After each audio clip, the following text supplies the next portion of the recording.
Does anyone remember compaq? Cause I have one right in front of me. Hey guys, this is Stratrax, and today I'm gonna be reviewing a $1,000 compaq from 2004. Before we proceed any further, please make sure to subscribe to my channel as it helps me a lot, and I promise to bring amazing content for you guys. Compaq's disappearance from the market is explained by its acquisition by HP back in 2002, and it was discontinued 7 years ago back in 2013. So this particular model, the Presario M2000, was retailed around $1,000 back in 2004, which I would speculate to be a premium back in the day. Cut me some slack guys, I was 4 back then, I might be wrong, but it's okay. The laptop itself looks nothing like any of the laptops manufactured today. The 15-inch square display or the thickness of the laptop are quite unacceptable by today's standards. Before we get started, a couple of things to point out. This laptop is missing a battery and has a dead CMOS battery, so there's no point in changing anything in the BIOS.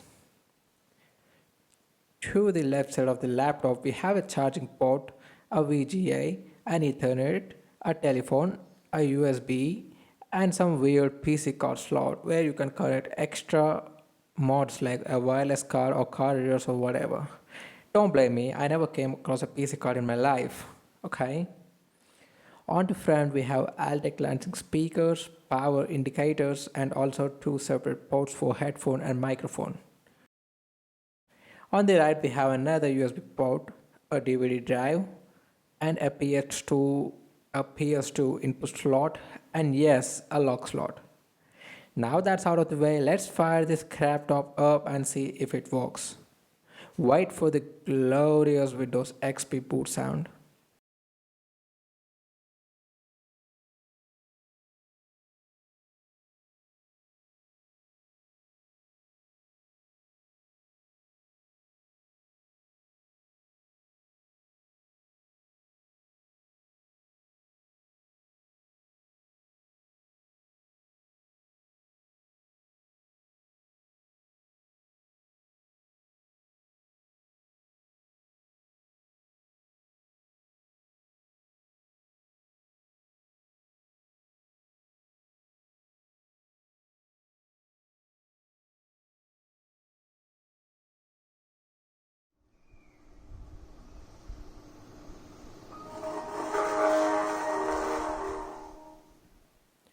Despite the fact that the laptop speakers are showing their age, it actually seems to boot up.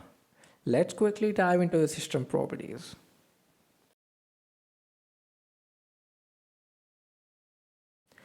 This laptop has an AMD Sempron 1.6 GHz processor and 384 megabytes of RAM. I actually believe it has 512 megabytes of RAM, but the 128 megabytes of RAM were actually reserved for the graphics, the ATI graphics. The display is a 15-inch 1024 by 768 square panel.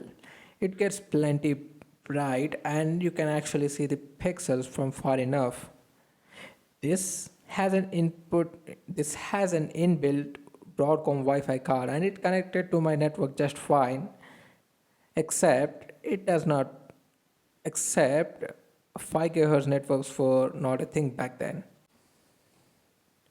Opening up Chrome, I realized that this laptop has a dead CMOS battery and the time and date had to be set to the present, which I did obviously, and navigating to the Google works, except it has some certification issues and HTTPS connection straight up won't work.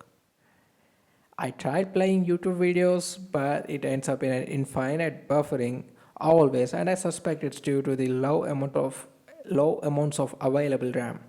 But the 720p offline videos play just fine without any lag.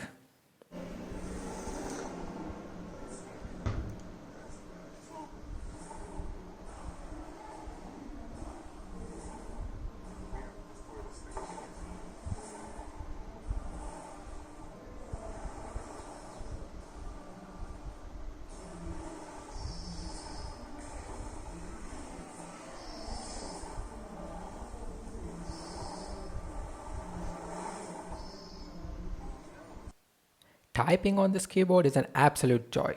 I don't know if it's the wireless spaced out keycaps or the travel, but this is honestly one of the best keyboards I ever typed on.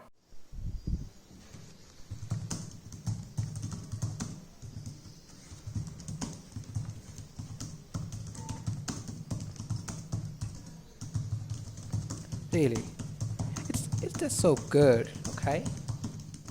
But don't let it distract you from the fact you can still play those nostalgic games you get on Windows XP.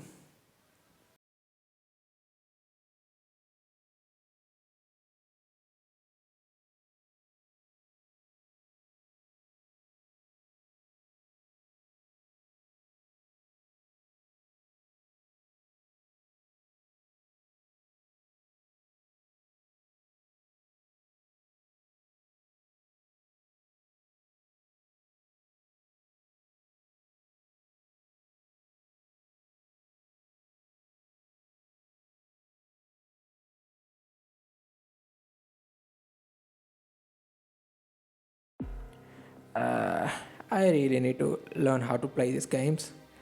And you can also do this.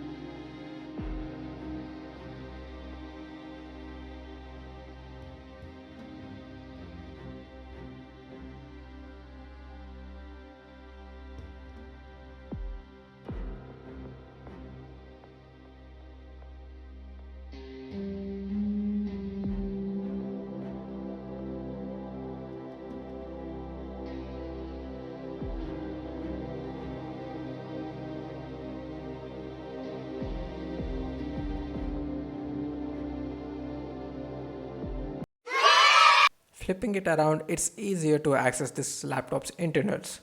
Whipping out some screws from the back, we actually find out it has a total of 768 megabytes of RAM. I reckon the 256 megabytes RAM module is dead. Rest in peace. La la la la.